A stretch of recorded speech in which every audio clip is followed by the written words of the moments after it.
En citant le prophète Malachie, l'évangile de Marc inscrit donc Jésus lui-même dans le corps de la promesse biblique. Dès lors, la foi ne tient pas dans l'idée que Jésus rappellerait simplement la promesse que Dieu a faite un jour de venir. L'évangile de Jésus tient dans un événement que Jésus est lui-même, l'irruption de Dieu qui vient. Voici, j'envoie mon messager, il aplanira le chemin devant ma face. Michée 3, 1.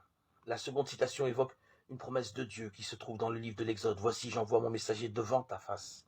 Marc 1, 2b.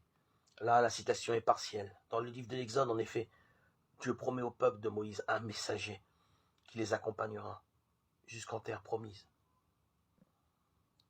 Voici, j'envoie mon ange devant ta face, afin qu'il te garde en chemin, et qu'ainsi tu entres dans la terre que j'ai préparée pour toi. Exode 23, 20. Lorsqu'il cite cette promesse, le texte de Marc ne garde que le motif de tête, supprimant ainsi tout ce qui pouvait enfermer l'événement annoncé dans le seul temps historique de l'Exode. Voici, j'envoie mon messager devant ta face. Cette omission permet évidemment de donner chair et consistance à l'événement que les chrétiens célèbrent en Jésus. Que Jésus soit l'irruption de Dieu qui vient est en effet une chose. Que cet événement, Jésus, imprime à nos existences une dynamique et encore autre chose. Or voilà qu'à la faveur d'une omission, le messager promis au peuple de Moïse peut se confondre avec le messager annoncé par le prophète Malachie.